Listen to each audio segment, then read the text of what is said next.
y reparación. Entonces vamos a hablar hoy de la parte de corresponde a inflamación y dejaremos para la próxima semana el de la reparación. Como les dije entonces,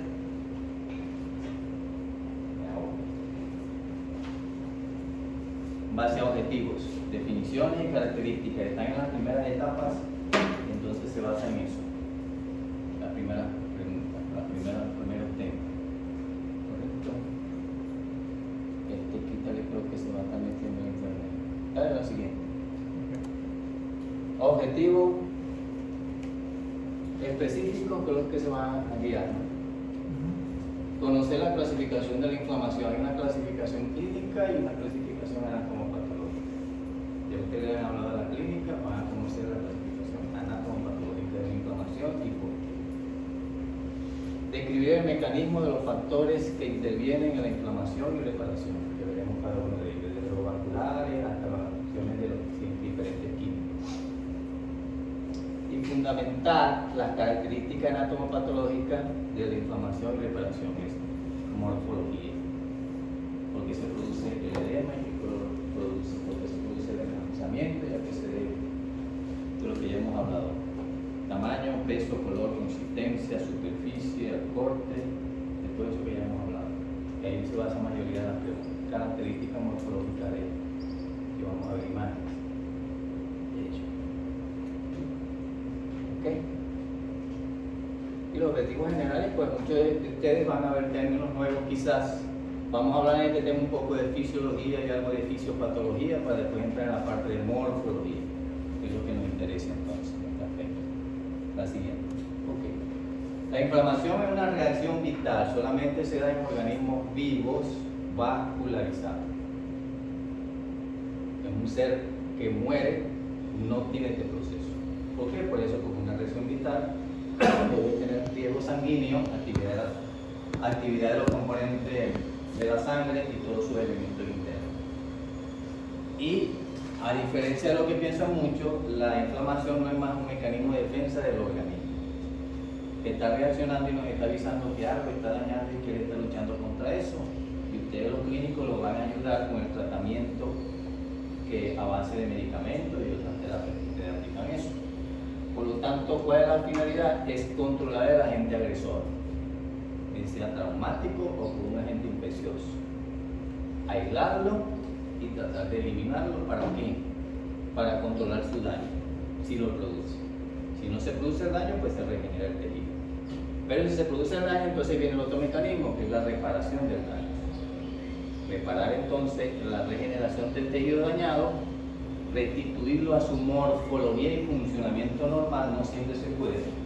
A veces el tejido, en el proceso de reparación del mismo, de la lesión, se deforma su arquitectura, se inactiva su funcionamiento y no queda funcionando como tal, hay un cierto grado de incapacidad. Pero esa es la finalidad. Eso depende del grado de alteración que se produzca, ¿no? Ya en el final del siglo XVII se descubrió entonces, cuando hubo el invento ya del microscopio y todo eso adelanto, el fisiólogo John Hunter dice que la inflamación entonces como una respuesta saludable, un mecanismo de defensa. Y después se habló de los procesos inmunológicos y aumento de los procesos inmunológicos y la defensa local. Quien tiene poca defensa de estos elementos que vamos a hablar, que son los síndromes de inmunodeficiencia, entonces son los que tienen peor pronóstico en el desarrollo de cualquier tipo de enfermedad. Entonces vamos a ver el aspecto positivo de la inflamación. Así que, ¿cuáles son los factores que intervienen? Los factores vasculares, porque son los que van a llevar todos esos elementos al sitio de la lesión. Los factores hemodinámicos de los que ya hemos hablado, ¿verdad? El edema, la congestión y todos esos factores que intervienen ahí en la disminución de la circulación, o en el aumento del mismo, en el enrojecimiento, etcétera, etcétera. Los factores celulares, los polímeros nucleares, los leucocitos, los monocitos, la célula presentadora de antígenos, los fibroblastos, y todos ellos tienen su función específica en cada uno de estos. Y los factores químicos, que son esos mediadores químicos, la citocina y toda esa gente, factores de crecimiento, factores de estimulación, que van a producir la activación de la tineotaxia, la fagocitosis, todo eso que ustedes saben muy bien y que vamos a repasar hoy. Así que, ¿cuáles son los factores lesiones vasculares? Bueno, cuando hay una primera lesión, sobre todo traumática, hay una activación adrenérgica y hay primero una vasoconstricción vascular y luego, eso dura minutos, y luego hay un proceso secundario de relajación vascular. Eso en todo el proceso de lesión. Un mecanismo de defensa del organismo. Vasoconstricción periférica, la microcirculación y después se dilata. Y eso es lo que produce una ligera palidez. Eso se ve más que todo en los procesos traumáticos en el organismo. Muy poco en los procesos infecciosos porque eso es evolutivo, con el edema y todas esas características. Luego hay una vasodilatación arteriolar, lo que produce el enrojecimiento.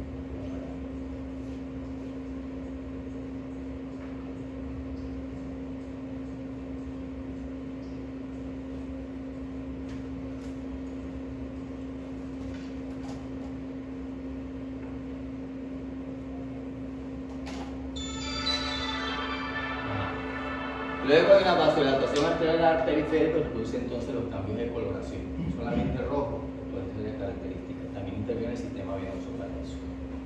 Y luego hay una proliferación vascular, en algunos casos hay una angiogénesis, la nueva formación de nuevos vasos sanguíneos capilares periféricos que van a ayudar a llevar todos esos componentes citoplasmáticos hacia el sitio de la lesión para llevar toda esa serie de organismos que van a producir la defensa o la destrucción de la gente y del tejido también en algunos casos.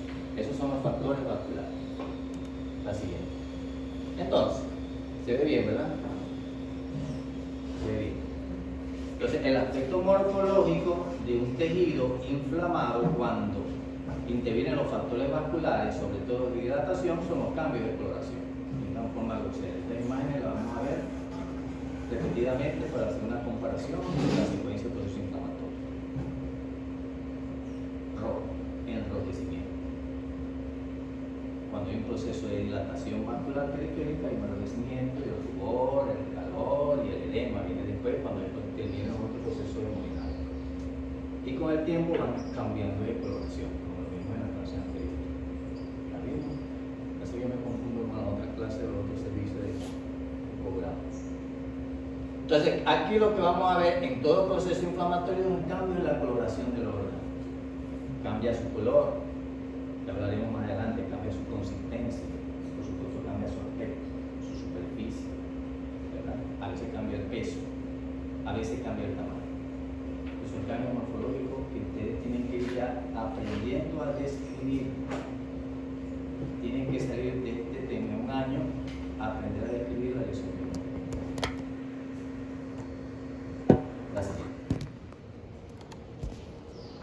Esos aspectos morfológicos son los que ustedes ven y nosotros vemos, además del morfológico, vemos el histológico o el microscópico. Entonces, hablar de alteraciones vasculares o compromisos vasculares es un vaso sanguíneo que solamente fijen la atención por ahora aquí en dilatado. Dilatación vascular, dilatación vascular, dilatación vascular, con todos sus componentes internos, porque ahí van todos los componentes intravasculares y algunas dilataciones del sistema linfático, lo que viene después del cambio hemodinámico. Así, factores hemodinámicos que intervienen ya lo hemos visto, ¿no? Hemos hablado del incremento del flujo. Cuando hablamos de factores hemodinámicos, hablamos de una vasodilatación, eso produce un aumento de la cantidad de sangre que llega hacia el sitio de la lesión. Luego, después de eso, hay un éxtasis, hay una dificultad en el tránsito de la sangre, entonces produce una disminución de la velocidad de circulación, hay éxtasis, dilatación del sistema arterial, dilatación del sistema venoso. Luego hay, si aumenta la presión suficiente en el interior del vaso sanguíneo o del capilar, hay salida del componente plasmático sin componentes celulares hacia el espacio intersticial, hacia el tejido conectivo, lo que se llama un trasudado. Sigue el proceso, se produce un edema generalizado. Entonces usted tiene enrojecimiento, calor y edema. Si el proceso sigue y hay daño inclusive de las lesiones endoteliales en el sistema, se produce una salida no solamente del componente plasmático, sino de los componentes celulares y se transforma en un exudado, seroso, fibrinoso, celo hemorrágico o todos los demás componentes. Este es el segundo factor, el factor hemodinámico.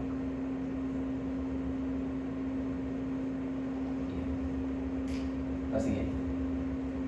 Entonces, no solamente vamos a ver el enrojecimiento, sino signo del edema. ¿Cuál es el signo del edema aquí? ¿Cómo es tu nombre? ¿Cómo? María Romero. Vamos a hacer un juego. Se me gusta mucho los muchachos.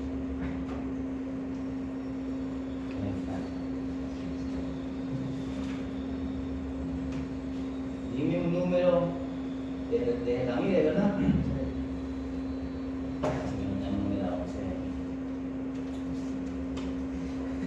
Desde el... no se ve.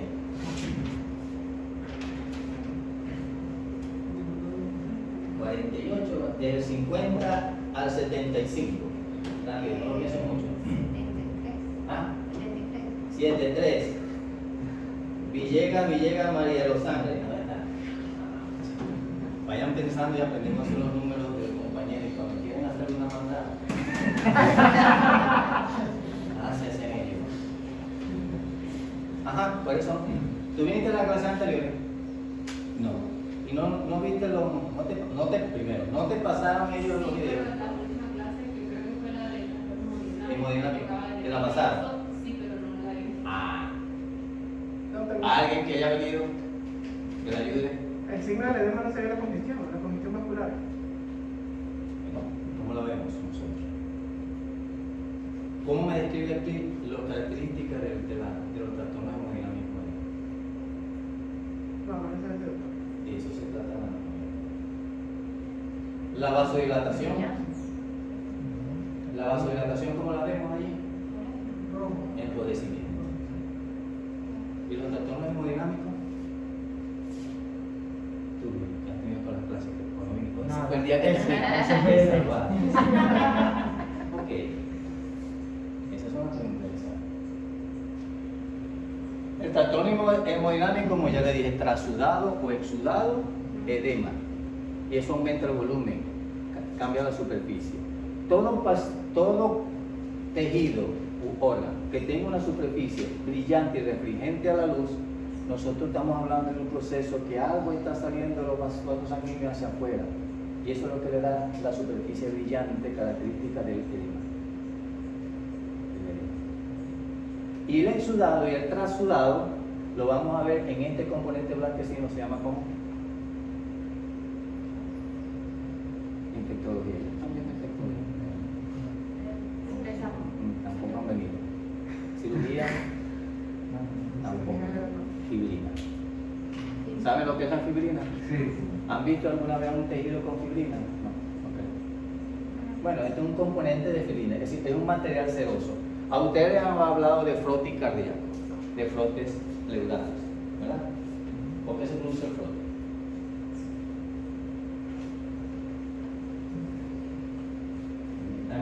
¿Entienden lo que les estoy preguntando o no saben el frote?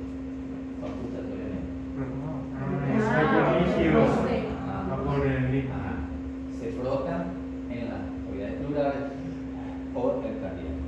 ¿Por qué se produce?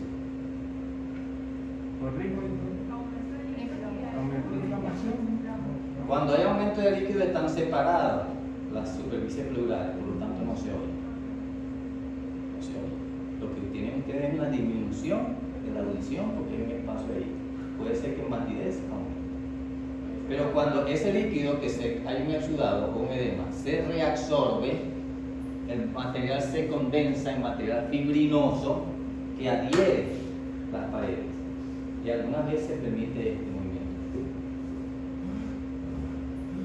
a la ocultatoria. Eso es producido por la fibrina. Es decir, primero hay un derrame, se reabsorbe el material y queda la cerosa ahí con un material fibrinoso, material de colágeno que vemos posteriormente. Por fuera nosotros lo vemos así, con esas coloraciones blanquecinas, que cuando se pellizca se quita. Fibrina. Entonces nosotros vemos cambio de coloración por trastornos vasculares, por la congestión venosa, etc. Edema, que se lo vemos en la superficie, de la superficie que se ve brillante y aumenta inclusive el grosor de la superficie, aumenta el peso y todo eso componente del tejido u órgano, y material ceroso que se ve por fuera, que puede ser fibrinoso, puede ser turbulento, ¿verdad? Pus, en esos casos. La siguiente. ¿Cómo lo vemos histológicamente? Bueno, vamos sumando dilatación vascular, ¿verdad? ¿Y de dónde viene el material fibrinoso? Fisiología, fisiopatología. Del fibroblasto. ¿De qué? Del fibroblasto. De los fibroblastos que produce ¿qué cosa? Fibrina, colágeno. Material colágeno, el queratan sulfato, proteínas, componentes proteínicos, proteínas, Proteínica. todo eso. Ellos, entonces, y sustancia fundamental. Eso lo hay aquí. Ahora, ¿cómo sé yo que está aquí? Cuando nosotros damos coloración, aplicamos la coloración de eosina, hematoxilina y eosina, ¿verdad? Nosotros lo que es agua no se ve. O lo que es tejido adiposo no se ve. Espacios claros. Claro, ellos se retraen por la resecación. Espacios claros, eso es agua que no toma la atención. Pero los componentes de la fibrina y el paransulfato son componentes proteicos y los componentes proteicos toman la coloración de la hematoxilina, de un color grisáceo, moradito, rosado a veces, muy pálido, que es lo que ustedes ven por aquí, como si tuvieran grumos. ¿Ven? ¿Se nota de allá? Estos grumos. Hay espacios claros de edema con células y grumos de tejido. Donde veo mayor cantidad, grumos de tejido, son producidos por los fibroblastos. Entonces ellos se van acumulando en ese sentido. Mientras más se produce, mayor densidad se ve. Entonces tenemos dilatación vascular, edema y aumento de la sustancia fundamental, las proteínas modulares y todos esos componentes allí por activación de los fibrinos. Aquí, 1, 2 y 3. Entonces, si esto drena fuera del tejido, ¿verdad? Ya sería un trasudado, porque ya tiene todos los componentes. Por supuesto, debe haber una lesión vascular para que pueda drenar del interior del tejido conectivo o del interior de los vasos sanguíneos así. La siguiente. El otro componente, le llamamos vascular, hemodinámico, es celular.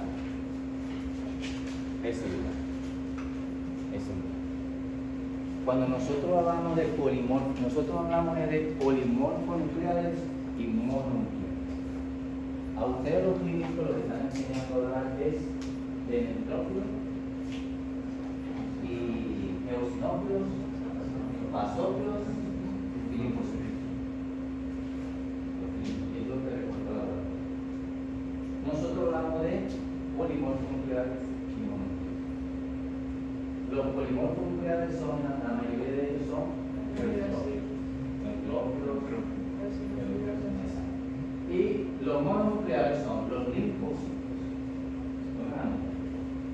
Los linfocitos, los monocitos, la célula presentadora de antígenos, ustedes conocen eso. Para nosotros son los mononucleares, tienen un solo núcleo. Entonces, en un tejido inflamatorio, dependiendo de la gente, si es proceso viral, si es proceso bacteriano, si es proceso micótico, nosotros vamos a conseguir neutrófilos, eosinófilos, basófilos, monocitos, linfocitos, plaquetas, células cebadas y fibroblastos. Todos ellos, que en la mayoría de los casos son reflejados en los informes de laboratorio, se presentan un proceso inflamatorio. Si el proceso es alérgico, eosinófilo y basófilo. Si el proceso es parasitario, eosinófilo, ¿verdad? Eosinófilo. Si el proceso es bacteriano, advencia de neutrófilo. Y si es viral, linfocito. Es lo que nos enseña a nosotros desde el primer año de San Rafael. Pero nosotros tenemos que identificarlo. Entonces, inflamación expensa es un proceso agudo o crónico, porque tiene estos contenidos. Y es lo que al final de la clase yo aspiro que ustedes aprendan. Para esto que los neutrófilos son los primeros soldaditos que llegan, ¿se acuerdan de esa clase? Llegan los primeritos soldaditos, a las 26 a 24 horas, después son reemplazados por los monocitos y eso, que llegan después a reforzar la acción de los hechos, etcétera, etcétera. Eso depende de la gente, y siempre hay la célula cebada, los fibroblastos y las plaquetas y las células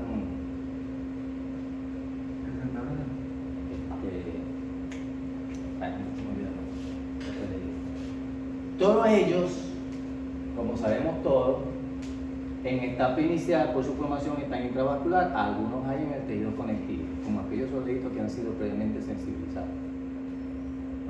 ¿De acuerdo? Entonces tienen un proceso para llegar al sitio de la lesión. Recuerden, en fisiología tienen este diferente proceso. Y ya entonces para extravasación tienen este proceso, sobre todo cuando producen entonces un exudado. Entonces tienen el proceso de marginación, rodamiento, pavimentación, adherencia, migración, quimiotaxia, ozonización, fagocitosis y degranulación. Y ustedes tienen que saber eso. ¿O no? O no se acuerdan. Aquí llamamos marginación. Vamos otra vez aquí. Cuando se adhiere a la pared. Eso no es clase que yo he dado, si ustedes deben traer de atrás. Ajá. Cuando se adhiere a la pared del brazo. Se imagina, sí. El vaso sanguíneo, estas son las paredes, el componente intravascular va en línea recta así, laminar. Cuando hay un proceso que llama la atención quimiotáctico, los componentes celulares, dependiendo de la gente, tiende a hacerse hacia la periferia, a marginarse, tiende a irse hacia la pared. Ese es el primer proceso. Rodamiento. Cuando la célula inicia el proceso de actina para poder en la pared desplazarse hacia el rolling gracias a todas. La pared y empieza a movilizarse allí. Pavimentación. Se pavimenta, se pegan. Pegan buscando la lesión donde está el vaso sanguíneo para por ahí poder salir. Esa es pavimentación. Adherencia, se pegan. Y luego emigran. ¿Cómo emigran? Porque hay un componente de dilatación. Cuando se dilata el vaso sanguíneo, cualquier componente, las células endoteliales tienden a separarse sus uniones desmosómicas, y por ahí pueden pasar no solamente contenido plasmático, sino algunas células.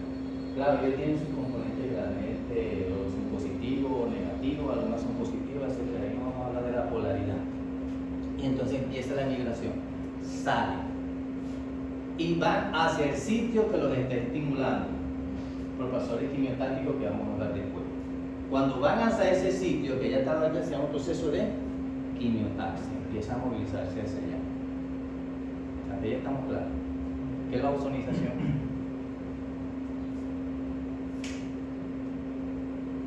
Adhieren al fotón para identificarlo. No, lo marca. Cuando tú tienes una hamburguesa y le haces falsa salsa porque a ti te gusta mucho, tu mecanismo de ozonización para hacerla más apetecible es que le agreguen un montón de salsas. Entonces hay un mecanismo desde el punto de vista colectivamente, ¿no? Justamente estoy explicando. Desde el punto de vista quimiotáctico es que hay algunos agentes, hay un proceso enzimático que activa el proceso inmunológico de la persona, que le dice, este agente que está allá tiene un componente de estructura de aminoácidos diferente, y haya actuado el complemento, haya actuado muchos otros organismos, entonces él lo reconoce como un agente extraño que está bañado con una serie de procesos químicos que lo hace apetecible para la fagocitación o la destrucción. Entonces va hacia ese sitio. Entonces eso se llama ozonización, lo hace apetecible psicológicamente, por eso es diferente agente. Para luego fagocitarlo y luego degradarlo. Hay dos componentes, o lo dilata y estalla la gente la célula contaminada, o activa sobre ella cierta enzima enzimática que lo va a inhibir, a destruir químicamente. Todo este proceso se debe entonces a los componentes celulares que son llevados por los vasos sanguíneos. Nos vamos entendiendo. Por eso que es un mecanismo de defensa. Llevar fagocitos al sitio de inflación, que es la teoría de inflamación. Teoría celular, la siguiente. Aquí otra vez. Entonces tenemos dilatación capilar, edema, aumento de los componentes derivados de la sustancia fundamental y aumento del número de células. Ahora les va a venir un problema. ¿Qué tipo de células son? ¿Polimorfonucleares o mononucleares? No, es una bacteria y una Escherichia coli. Ah, bueno, ustedes saben que la gente que van a predominar son ¿qué? Polimorfonucleares. O no, un proceso viral, o un proceso tumoral, o un proceso inmunológico. Ese es el tema o mecanismo. Pero nosotros, ante el diagnóstico presuntivo del clínico, tenemos que verlo. Y le damos mayor aumento, y le damos aumento aquí, y vemos qué tipo de célula hay aquí. Hay tanto unas como otras, pero yo tengo que ver cuál va a prevalecer. ¿Vale? Entonces tenemos la celularidad, tenemos la exudación, tenemos el edema, dilatación vascular, extravasación de vasos sanguíneos, perdón, de los componentes intracelulares. La siguiente. Este es a mayor aumento. Observen las características por ahora de los componentes celulares. La mayoría son de un núcleo. Aquí hay dos parecidas a un núcleo, otra forma de riñonado, otras son uniformes. Aquí tenemos célula plasmática, está aquí, y todos esos componentes. Entonces uno se mete allí a mayor profundidad y uno identifica el tipo de célula. ¿Okay? El tipo de célula. Fibroblastos son abusados, alargados. Fibroblastos, linfocitos. Hay un monocito, hay tanto uno como otro. Y por supuesto también en la pared del tejido. En este caso es un septum alveolar, perdón, la pared alveolar de un pulmón. Esto es lo que se ve generalmente en las neumonías intersticiales por COVID, o neumonías intersticiales por cualquier proceso viral. Neumonía intersticial. Así es. Y los factores extracelulares que intervienen en la inflamación. Bueno, vamos a ver cómo está la membrana basal del tejido o del vaso sanguíneo, ¿verdad? La cantidad de colágenos que es producida por la persona por activación de los fibroblastos y los factores estimulantes de los fibroblastos, los componentes de elastina y de los proteoglucanos. Eso va con cada uno. Hay enfermedades que tienden a disminuir estos componentes en los tejidos. Y por lo tanto, la reparación y la cicatrización no va a ser igual. El colágeno, la elastina, los proteoglucanos y cómo está la membrana basal del tejido. Eso no, así es. Entonces, si está dañada la membrana basal del vaso sanguíneo, pues mucho más. Salen con mayor facilidad todos los componentes intracelulares y todos los componentes. Y si hay defecto entonces en los procesos de formación de los componentes del colágeno y la sustancia fundamental y todas esas proteínas y glucoproteínas que hay, entonces la reparación va a tardar. O se retrasa o no se produce. O se deforma la cicatrización. El exceso lo deforma, el queloide. Me da pena mostrarlo. Algunos que nos inyectan hacen una cicatriz muy fea. Entonces tiene un exceso en la formación en ese caso. Puede raza oscura. En cambio, que ellos no producen esta activación tan severa y hacen una cicatrización muy bonita. Como hay quienes no tienen suficiente material para eso, para formarse una buena cicatrización, y hacen una cicatrización más tardía. Así es. Bueno, aquí quiero llamar la atención porque ustedes vean que aquí no hay vaso sanguíneo. Lo que hay un proceso inflamatorio. Lo que se ven es algún tejido aquí irregular y algunas células dilatadas por un aro blanco, que puede ser por un edema, componente allí. Este es un mecanismo que ya está activo en un exudado de tipo purulento, que nosotros lo vemos así histológicamente y ustedes por fuera lo ven cuando aprietan como pus. Pero ustedes no ven esto, nosotros sí. Y si es una infección granulomatosa, nosotros vemos un granuloma, una célula gigante multinucleada, o todos esos componentes ustedes no lo ven. Ustedes ven una formación tipo gaseosa. Así es. Factores químicos que intervienen. Bueno, y esto es un repaso también para ustedes. Hay muchos factores químicos. Tenemos las aminas vasoactivas producidas por la célula cebada, los basófilos y las plaquetas. Entre ellas tenemos entonces la histamina y la serotonina. Son vasodilatadores. Los péptidos vasoactivos que están en el plasma, que son las ciminas y el complemento, que son activadores del proceso de complemento y proceso de coagulación y todo el proceso quimiotáctico y ozonización. El sistema de coagulación es fibrinolítico, que está en el plasma, la activación del factor 12 y el factor, no recuerdo el otro, de coagulación.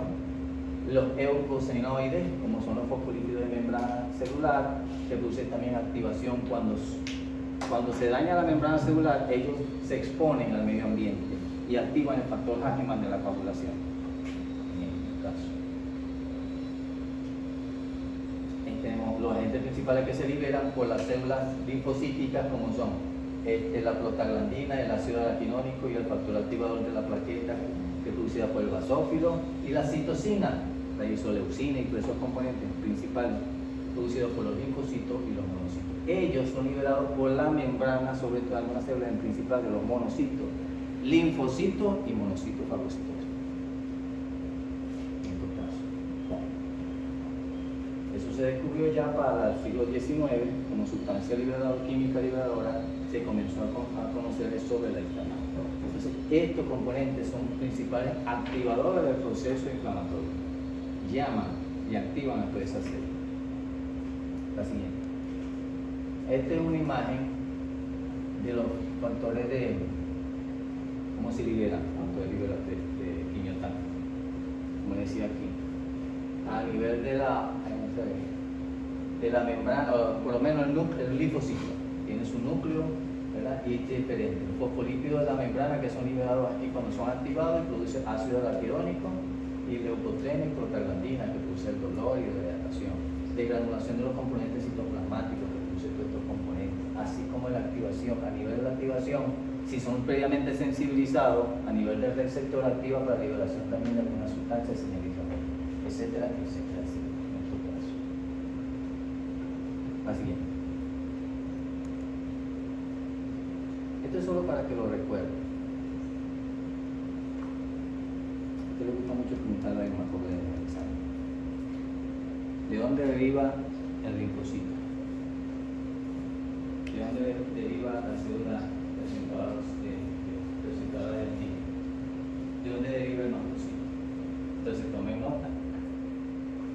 Estas células de las que yo les he hablado, que tienen diferentes factores, algunas son liberadoras de agentes químicos, otras son fagocíticas, otras son presentadoras de antígenos, otras son productoras de inmunocomplejos.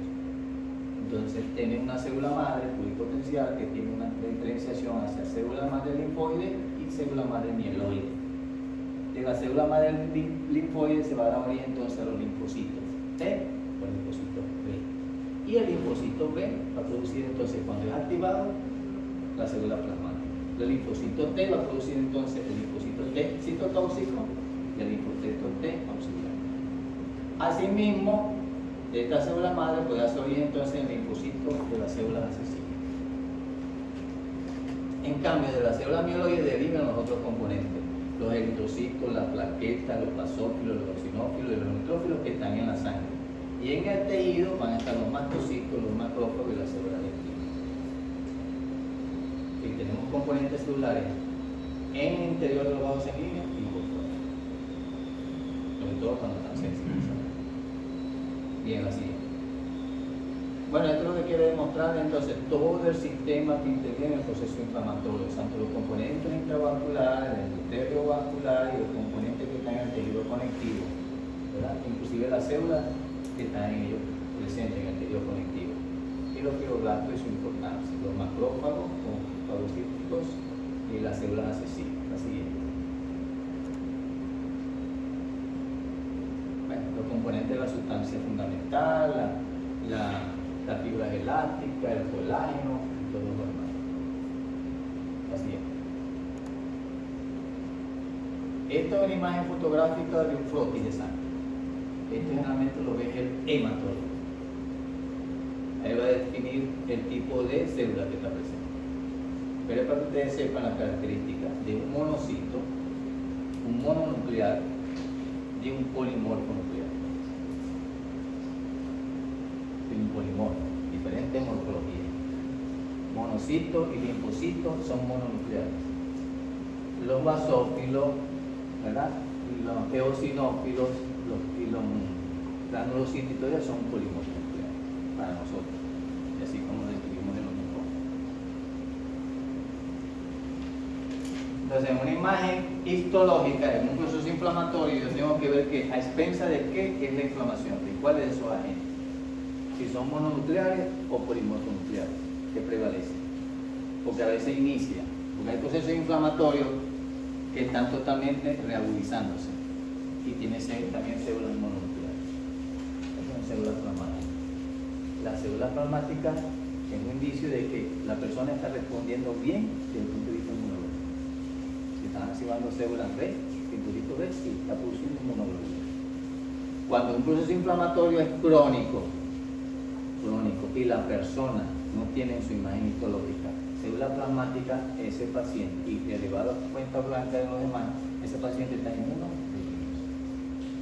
Es característico, entonces tienen que estudiar. Pero en los procesos crónicos generalmente hay células plasmáticas, porque se activa el mecanismo defensivo. La siguiente. Bueno, los monocitos que se producen en la médula ósea, ya saben, su acción es fagocitosis y producir citocinas. Reconoce un agente como extraño, entra en su interior fagocítico, se activa el ADN, el ARN, hace un copiado de su agente y refleja en su superficie un anticuerpo para que el linfocito se actúe como un antígeno para que el anticuerpo del linfocito lo reconozca como extraño y actúe sobre él. Esa es la imagen. La siguiente. El neutrófilo usa la médula ósea que está en la sangre, su función es fagocitosis y liberación de mediadores, que es la principal. La siguiente. Bueno, esta es una imagen de lo que llamamos entonces imaginación, pavimentación y adherencia. Están en la superficie, pierde su nivel central, se van a la superficie, se imaginan para luego ir hacia la parte externa. La siguiente. Observen aquí que hay una lesión aquí endotelial y empieza entonces a migrar hacia el sitio que le hace el pancreatio estático. La siguiente. Aquí hay entonces un proceso de migración y hacia la lesión, pero está produciendo. La siguiente. ¿Qué se define la ozonización? Proceso por el cual una molécula específica se fija a la superficie de una bacteria, potencia la fagocitosis, permitiendo que los receptores de la membrana de las moléculas fagocitarias reconozcan y fijen a la molécula ozonizante. Entonces la reconocen como un agente extraño, consecuencia de aminoácidos extraños, y entonces actúa como un proceso de ozonización. Lo fagocita y lo destruye. Y se ve cómo están actuando sobre algunas células con componentes extraños. Esto contamina la célula, este agente externo contamina la célula, crea en ella un componente superficial extraño y los mecanismos de la célula de defensa los tienen a destruir. La siguiente. Fagocitosis, ya ustedes saben, entonces englobamiento para destrucción. ¿Cómo se hace la destrucción? Por degeneración de la pared. Entra mucha cantidad de líquido a la célula que está infectada, la dilata y la destruye. O se libera una serie de mediadores químicos donde se libera un proceso, la célula enzimática y la destruye. La siguiente. Ok. Toda esta palabrería que yo he dicho ocurre, no es que ocurre una cosa primero y ocurre la otra después, que termina aquella y ocurre la otra. Eso es secuencial. Desde que hay un proceso de estímulo inflamatorio, entonces, desde que aumenta el proceso inflamatorio con la celularidad, ya se está estimulando, se activa una serie de factores de estimulación de crecimiento y de desarrollo que activa otro tipo de células. La célula activa los fibroblastos, que activa los monocitos, etcétera, etcétera. Para que ellos vayan secuencialmente, lo que se va reparando, destruyendo, traten en lo posible de irlo reparando. Destruyendo y reparando, destruyendo y reparando. Cuando eso no ocurre, es que entonces se producen lesiones o heridas graves que no son bien cicatrizadas. Entonces, esa imagen, ¿qué es lo que quiere decir? De que ellos actúan todos en conjunto, ayudándose unos con otros, para tratar de darle al tejido la forma normal, la estructura normal y el funcionamiento normal de ese tejido. En algunos casos, como les dije, no es posible recuperar ni su forma ni su funcionalidad. Y a veces hay que sacarlo, o a veces se queda ahí deforme sin función, o una función deficiente. En esos casos. La siguiente. Ok. Ya ustedes ven esta imagen, la siguiente. Atrás. Esta imagen sirve para la siguiente pregunta. ¿Qué es para ustedes una inflamación aguda?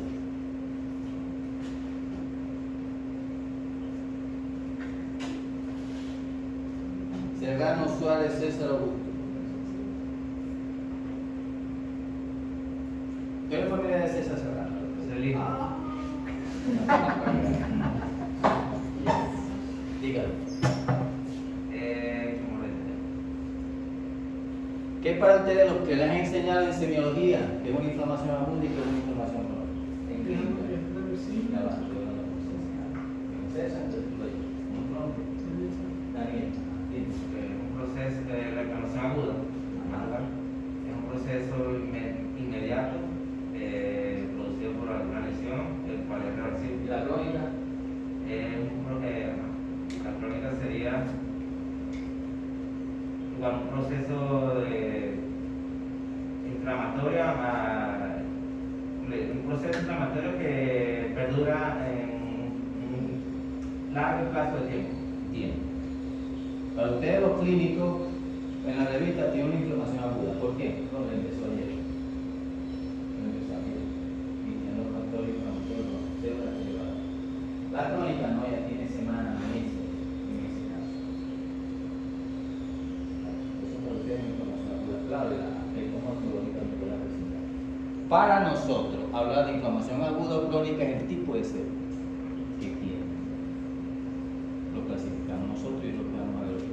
Morfológicamente, ese aspecto es de una inflamación aguda.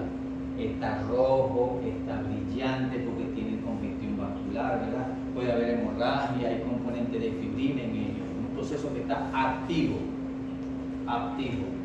Y puede contaminar todo lo que está alrededor y todo el organismo. Así es.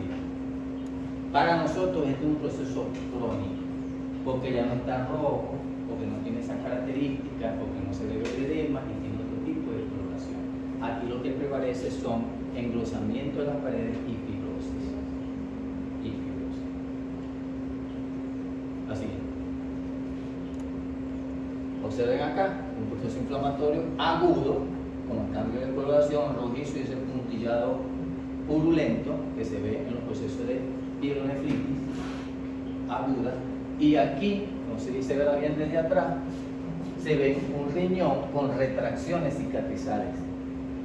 Se retrae, se forma cicatriz y retrae, y es un proceso que nosotros llamamos un proceso crónico porque ha formado fibrosis, ha deformado y alterado la función. Así es. Tipo de células exudadas inflamatorias ya lo hemos visto, ¿verdad? Leucocitos, monocitos, plaquetas y fibroblastos. Vamos a ver otra vez allí en esos casos. Granulocitos, polimorfoculares, linfocitos, macrófagos, histocitos, etc. La siguiente. Hemos visto esto, es una célula que con su núcleo que ha fagocitado esta otra célula con algunos componentes adentro. Y un proceso inflamatorio. Si yo le digo a ustedes, ¿qué prevalece ahí? ¿Los monocitos o los monocinucleares?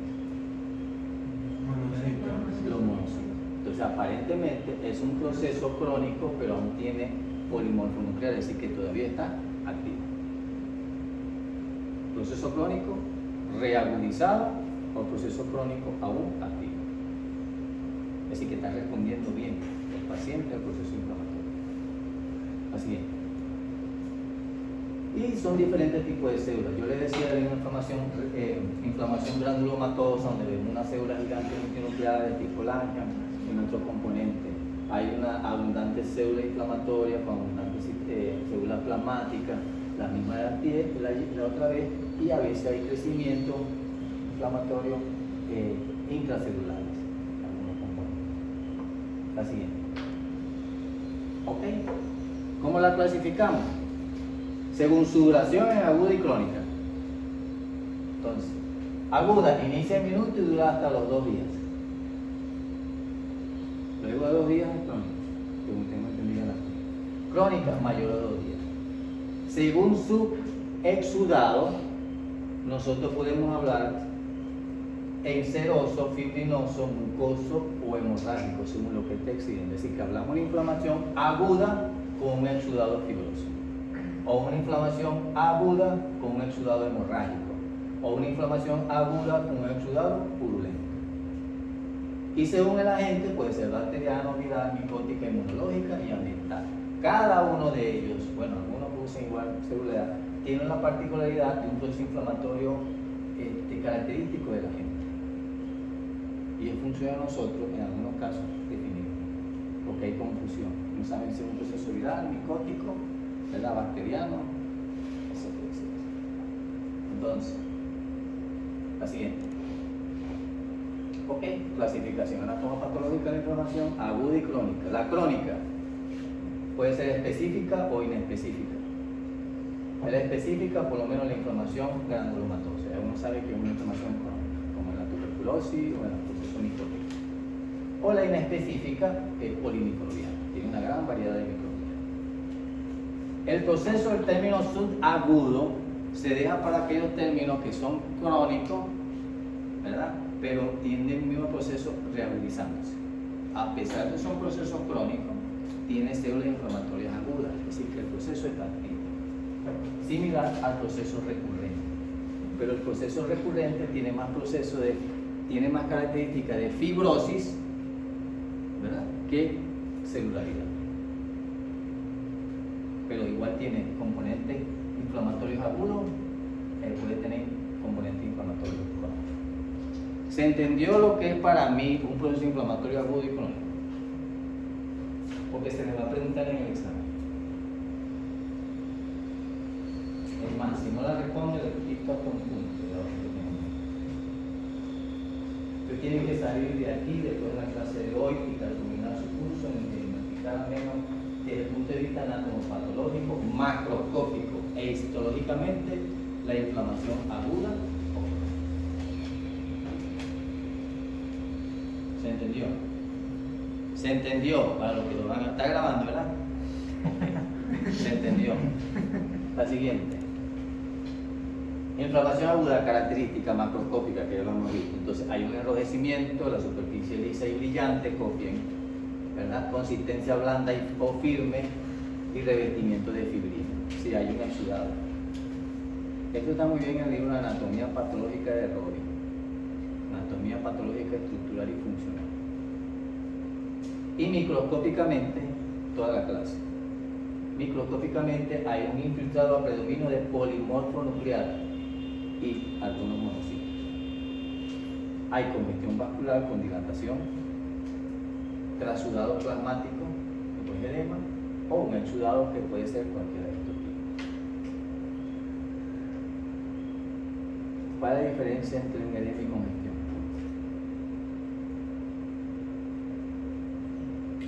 El edema ya es la extravasación de líquido. La congestión. Bueno, valga la redundancia, está congestionado, la célula puede estar reteniendo líquido. Una vez que Revisen la clase anterior. Son términos, definiciones de conceptos que ustedes deben tener claros, y eso está en los objetivos específicos. Una cosa es hablar de edema y otra cosa es hablar de congestión. El edema es extravasación y congestión ya interviene disminución en el tránsito de la sangre, que produce obstrucción, dilatación venosa y lo que me da la coloración morada. Morada. Creo que vimos hasta una imagen de los pulmones y otros tejidos que estaban ensartados. ¿Se copió? Doctor, ¿cuál es la evidencia histológica del trasudado plasmático? ¿Del trasudado? Plasmático. ¿De los? Del trasudado plasmático. Del plasma, lo que hay es edema. Claro, pero histológicamente a nivel microscópico. Ah, ¿cuál bueno, es la evidencia? microscópico lo que vemos más que todo es el componente de algunos componentes plasmáticos más que celulares. Entonces vemos mayor cantidad de componentes proteicos, sin ser sustancia fundamental, ¿verdad? Pero el componente proteico del plasma. Entonces vemos en la coloración, lo que les mostraba, esa granulita de color moradita que se ve, creo que de aquí lo saben, prevalece sobre el componente celular. Sobre el componente celular, en este caso. Por eso se dice trasudado plasmático, porque no es un exudado, no tiene célula, pero tiene componentes de la plasma. No solamente tiene que ser, por ejemplo, cuando un paciente tiene un choque hipovolémico, tiene un proceso inflamatorio, no tiene sangre, prácticamente. Entonces, le encuentran cantidad de soluciones fisiológicas al celular.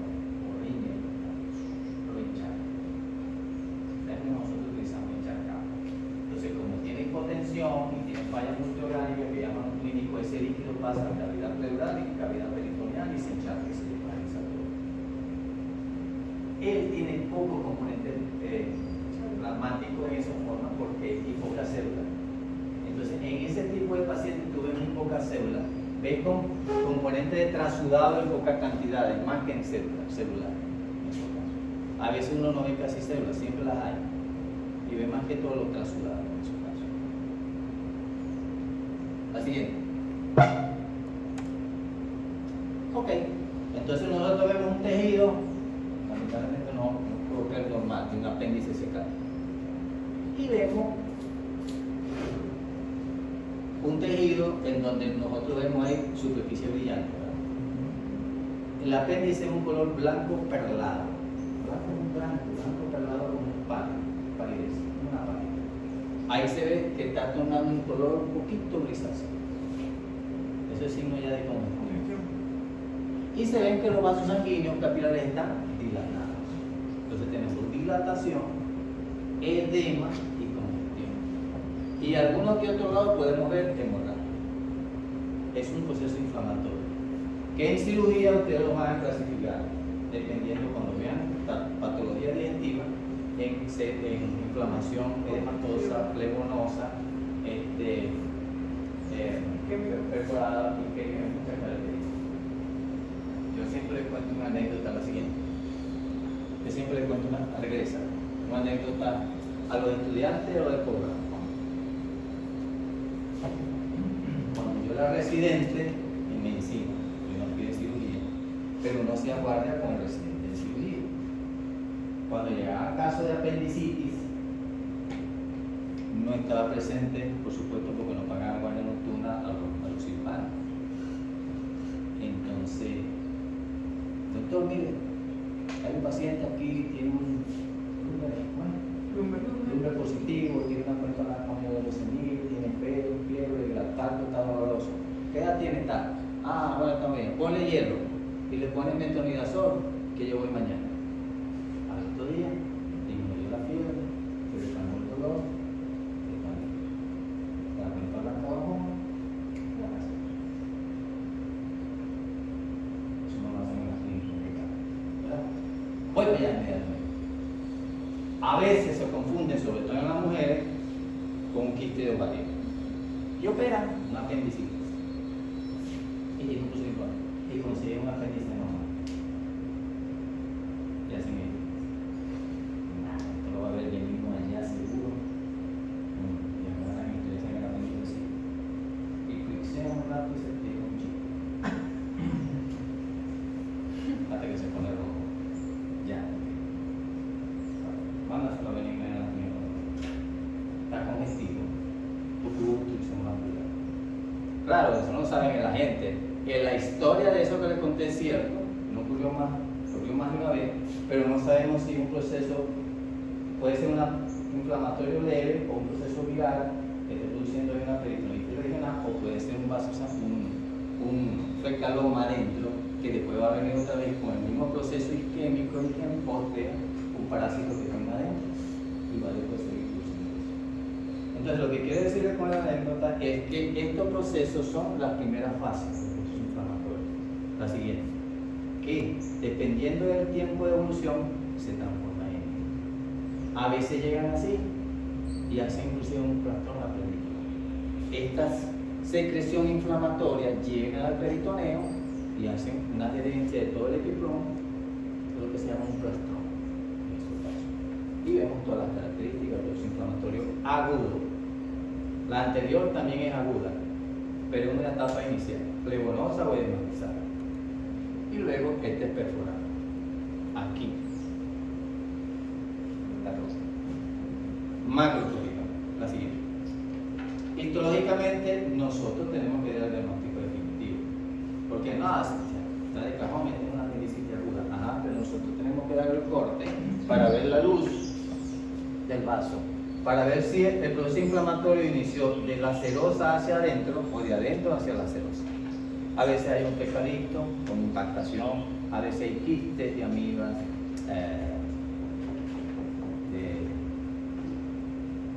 quiste de ascarito, glicoide u otros componentes, ¿verdad? Entonces el proceso es de adentro hacia afuera. ¿Qué vemos nosotros la mucosa? Degeneración de la mucosa y un proceso inflamatorio con congestión, dilatación vascular, edema, engrosamiento de la pared por el edema, congestión vascular periférica, ¿verdad? Y la inflamación tiende a irse hacia la pared hasta llegar aquí arriba. En ocasiones no se ve la perforación macroscópicamente, pero si para nosotros la inflamación degenera y destruye la mucosa y el infiltrado inflamatorio se mete su mucosa muscular, la mucosa, pared y llega a la serosa, para nosotros el término es perforar. En este caso tienes que colocarle tratamiento por una semana o más, una cosa así. Cuando es solamente un proceso regional aquí, le pones tratamiento por 1, 2 o 3 días, poco tiempo, y no es tan severo. Inclusive pueden dejar hospitalizado. Histológicamente. La siguiente. A mayor aumento, ¿qué vamos a ver entonces? Falta el vaso sanguíneo, pero vemos edema, el espacio claro. Esta fibrilla que está aquí, que son componentes de proteína, ¿verdad? Que está por acá.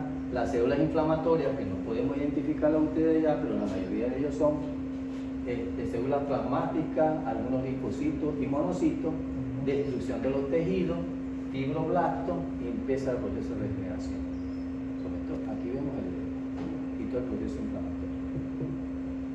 Edema, proliferación celular, fíjate aquí, no te dé fibrina, ¿ven? Lo que tú me decías, ¿cómo es tu nombre?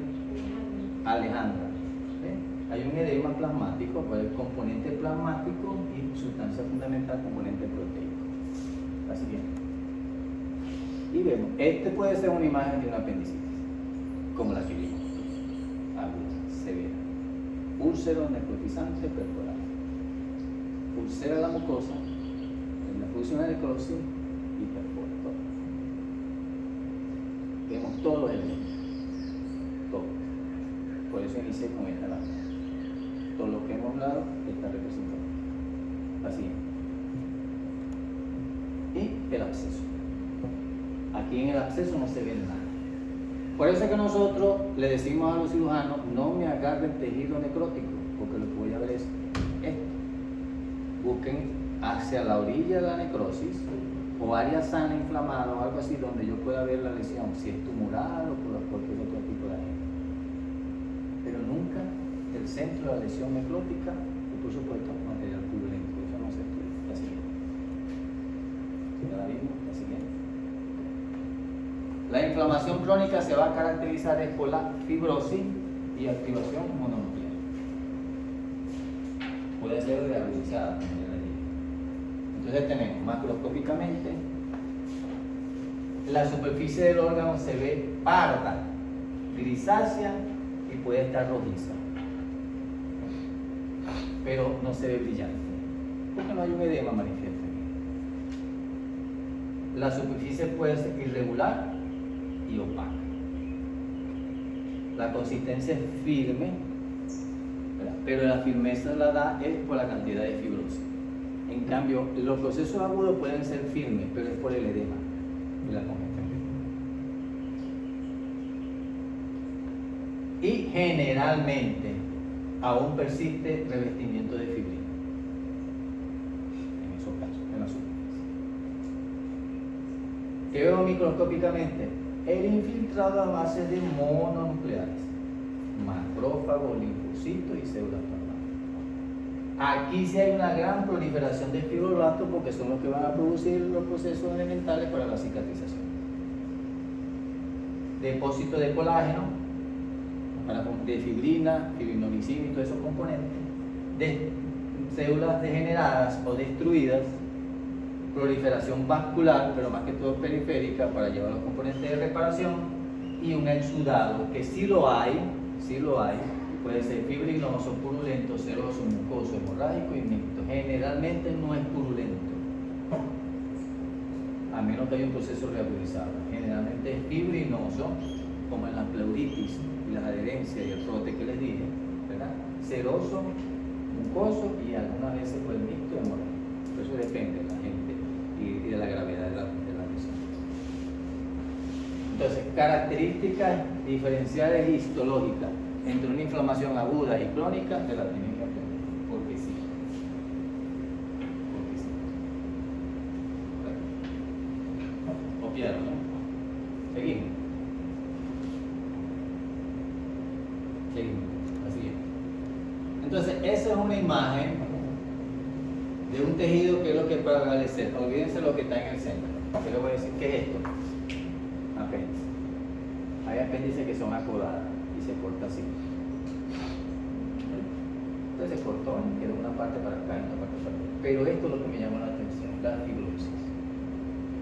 Fibrosis, es un proceso crónico que está poniendo la parte central de la mucosa. ¿Sí? Eso es lo que lo va a caracterizar. La siguiente. Ya les hablé de la pielonefritis aguda y de las retracciones fibrosas, de retracciones de cicatrices y de la pielonefritis crónica. La siguiente. Esta no se ve muy bien, pero este es hígado. Una cirrosis micronodular que se ve en algunos pacientes con alcohólico, alcoholismo anónimo o con antecedentes de hepatitis B. Entonces se forman unos pequeños nódulos que tú tocas el hígado y ves una nodulación. A veces son micronodulares o a veces son macronodulares, macroscópicamente. Es gomoso, ese es el término goma, parece firme como una goma, ¿verdad? Y generalmente no están enrojecidos, sino un color rojo pardo en su caso. El tamaño puede disminuir, el peso puede aumentar en algunos casos, proceso de fibrosis. Todo eso cambia. La siguiente. ¿Esto qué es? Cirrosis. Ajá. Aquí hay inclusive unos quistes degenerativos, degeneración quística. Y el mismo componente. Lo que lo va a caracterizar son estas áreas de fibrosis. Y por supuesto, la fibrosis sustituye el tejido normal y no va a tener la misma función. Entonces después, poco a poco va siendo una insuficiencia hepática, con síndrome portal, etcétera, etcétera. Todo eso usted conoce, hipertensión portal. Así es. Este es útero con nodulaciones macrociliares, algunos procesos inflamatorios, eso no es útero, no, vesícula biliar. Vesícula biliar es un proceso inflamatorio de una colecistitis crónica y engrosamiento de la pared. La pared tendría que ser como este grosor, así como está engrosada, por fibrosis. Y es un nódulo periférico que se está formando por el mismo nódulo. La siguiente. Y en los procesos histológicamente que hoy van a tomar son mononucleares, monocitos, linfocitos, uno que otro polimorfo nuclear y célula plasmática, en ese caso. Y bastante sustancia fundamental y fibroblastos, un proceso de reparación. La siguiente. Aquí hay un proceso crónico en donde se ha destruido tejido y se ha sustituido por tejido fibrótico, con fibrosis. Hay degeneración, pérdida de la arquitectura, en términos así, del tejido histológicamente, hay desorden en el mismo, de la reestructuración y algunas células mononucleares y células de reparación fibroblástica. Algún edema que persiste allí y algunos de estos son áreas como decir que eran ocupadas por alguna célula y lo que ha dejado es este espacio muerto y áreas de fibrosis. La siguiente. Degeneración del tejido, como lo vimos, ¿verdad? Degeneración del tejido, aumento de la cantidad de fibroblastos, se van moviendo las células, hay acúmulos de componentes intercitoplasmáticos que ya lo vimos en las clases pasadas, ¿verdad? Y puede persistir en algunos casos de edema y algunos fibroblastos maduros en este caso. Inflamación crónica. Ya va. Aquí hay bastante fibrosis, fibroblastos y sustancias plasmáticas. La siguiente. Cuando el proceso es muy crónico, sobre todo en el hígado, se ven entonces estructuras funcionantes del órgano separadas por esta área de fibrosis. Todo esto que ustedes ven aquí, este es el hígado. Siguiente.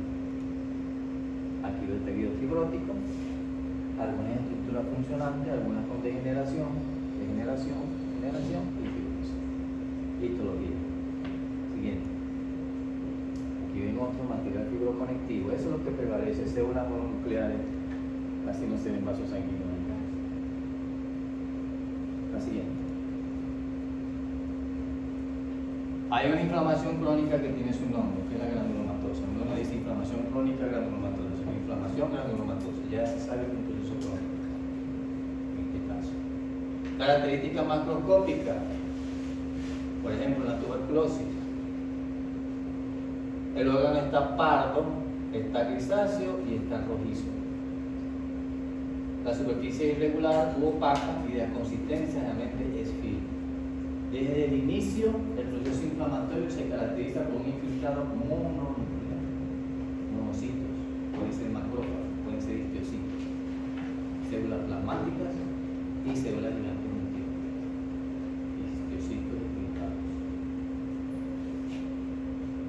Microscópicamente vemos entonces un infiltrado mononuclear con macrófagos, linfocitos, células multinucleadas, proliferación de los fibroblastos, depósitos de colágeno, destrucción celular, proliferación vascular y exudado fibroso, seroso u amorato. Fibroseroso u amorato. Una reacción granulomatosa.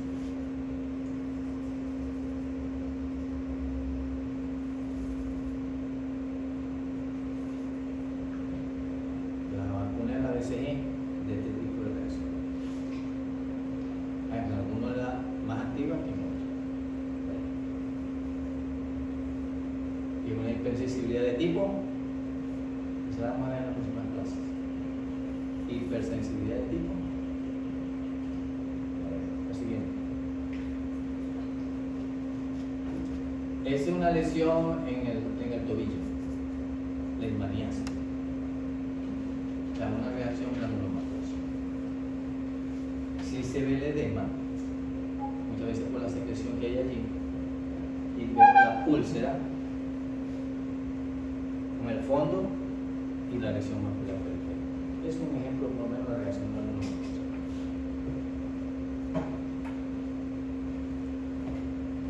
Otras reacciones granulomatosas, por lo menos en la tuberculosis, en el pulmón de la tuberculosis, que se ven en estas imágenes, crónicas características, como les hemos mencionado, fibrosis, cambio de coloración, el órgano está pardo, está firme, porque se forma como gomoso en ese aspecto. Y el glúteo, ustedes se acuerdan de lo que le implantaban antes, que le inyectaban biopolímero, ¿verdad? Ellos producen una reacción granulomatosa.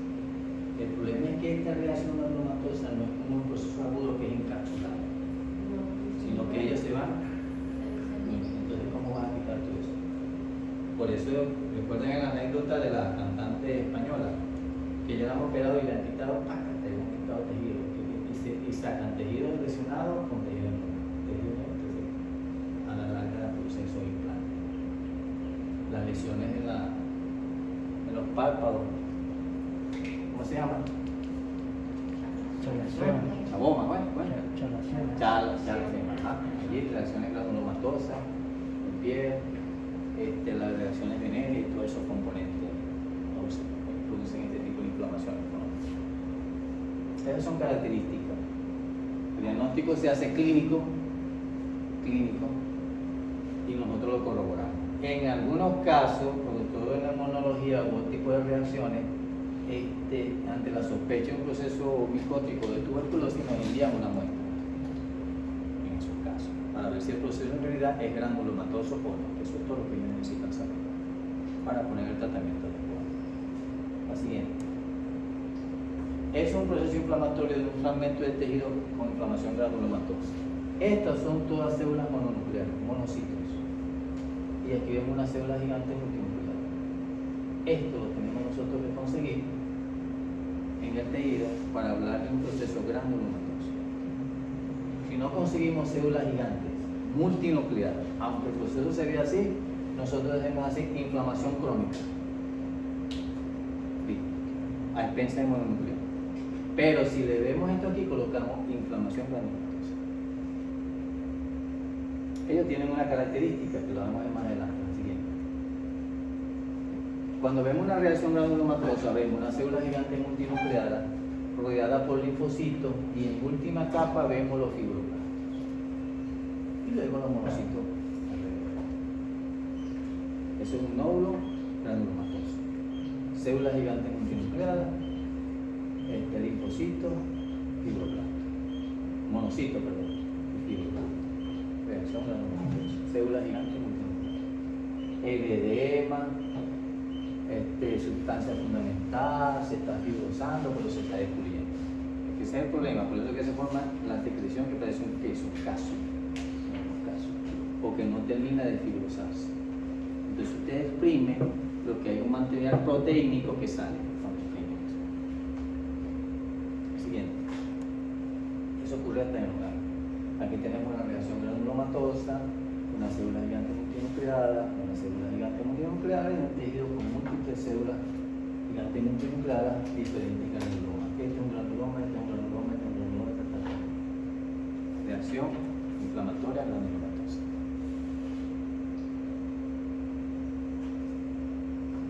¿Preguntas? La siguiente.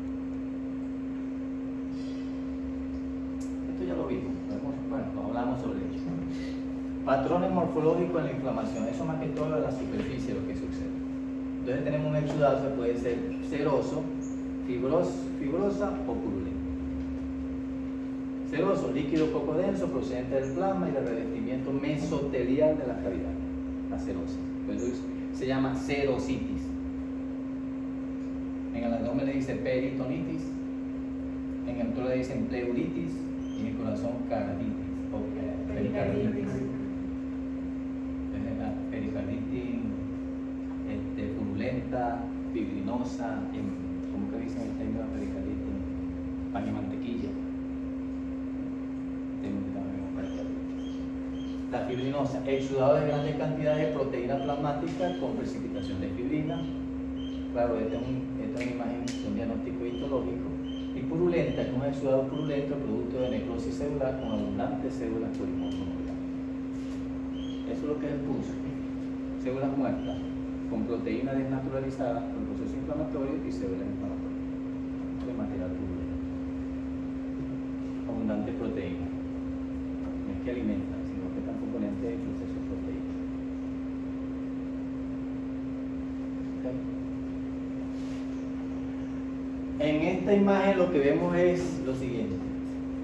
Cuando nosotros nos mandan un tejido, como ya les dije, tengo que ver si el proceso inflamatorio viene de la serosa hacia adentro o de adentro hacia la serosa. Es importante en el diagnóstico. En la peritonitis viene del peritoneo hacia los órganos, pero a veces un absceso, un ovario o una apendicitis, entonces al revés, del centro del apéndice, como dije, hacia afuera. En estos casos. Aquí vemos el tejido muscular, el tejido fibroconectivo, y aquí para acá empieza el proceso inflamatorio. Aquí más denso, edema con celularidad y aquí destrucción también del tejido. Fíjense cómo se ve. Este es el edema con celularidad, aquí hay componentes proteicos, aquí, esto que ustedes ven moradito, ¿no? Eso es el componente proteico de la que está produciéndose fibrina y esa fibrina sale a la superficie y es lo que ustedes ven por fuera, porque se ven las pleuritis y lo que se ven todos esos componentes. Una vez que se dé el cuadro, que disminuye el edema, se absorbe, se seca ese componente de fibrina y entonces la superficie del órgano de una pleura con otra se queda pegada, como si fuese una pega. Se quedan pegadas. A veces nosotros desprendemos, cuando veamos autopsia, el bloque cardiorrespiratorio y nos cuesta despegar el pulmón de la pared torácica, porque está pegado por neumonías crónicas que he tenido, isofebrina, y se pega y quedan pegados en tejido a este proceso. Igual ocurre con el peritoneo, con la endometría, en el proceso inflamatorio pélvico y todo ello. El vaso, el hígado, el siguiente. Aquí en un apéndice, entonces, como vemos una necrosis aquí, y se ha extravasado todo el componente, se ha atravesado el proceso inflamatorio hacia llegar al peritoneo. Entonces, una peritonitis úlcera necrótica perforada con peritonitis periapendicitis. El tratamiento de él es diferente a una apendicitis sencilla en fase precoz. Tiene que durar más tiempo con tratamiento, con antibióticos. Así es. esto es un acceso. Vuelvo a repetir, es un área de acceso. Aquí está la cápsula con tejido fibroconectivo y tejido normal en ya que se está destruyendo, y este es el centro. Cuando a usted le llega un paciente con un acceso en la piel, sáquenle todo. A usted no les duele, le va a doler a él, pero hay que sacárselo. Porque si ustedes sacan lo del centro y lo oprimen y le dejan aquí la cápsula, aquí está la bacteria y hay componente inflamatorio, vuelve a llenarse, vuelve a producir el edema, la secreción y le va a volver a llegar el paciente. Y en ocasiones el tratamiento con antibióticos llega hasta aquí. Y si ustedes no me drenan esto, va a seguir persistiendo la lesión. A ustedes no les duele. Exacto. La siguiente.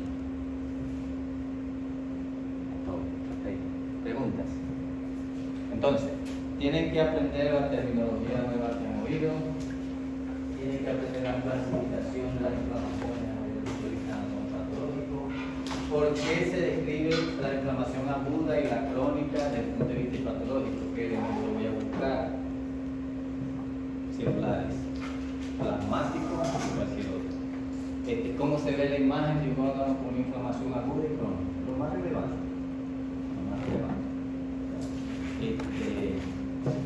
Bueno, tiene que definir la inflamación. ¿Cuáles son los componentes que como inflamación? Agentes de inflamación. Proliferación vascular, celular. Tienen que recordarse.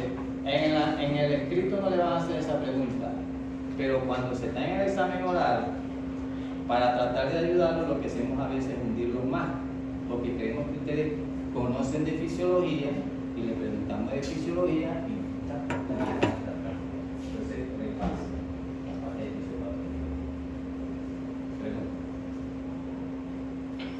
Para el mar tenemos la segunda parte de reparación, cómo se forma la fibrosis, la siguiente fase, para terminar el tema de inflamación y comencemos después al trastorno psicoinmunológico.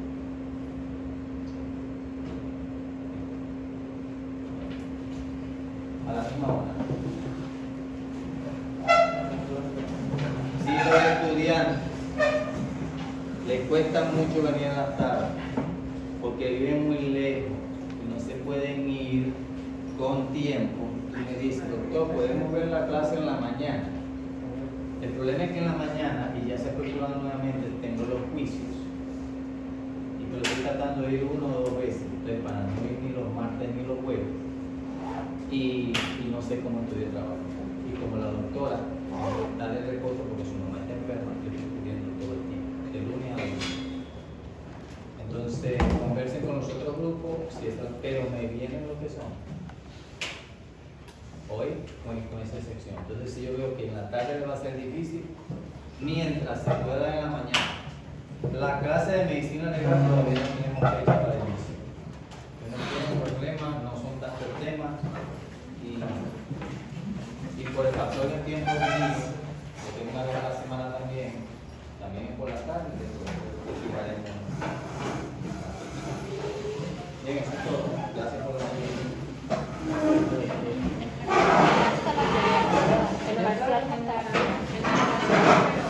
Este es el 4, 1, 4, 4.1 y 4.2. El 5, sí.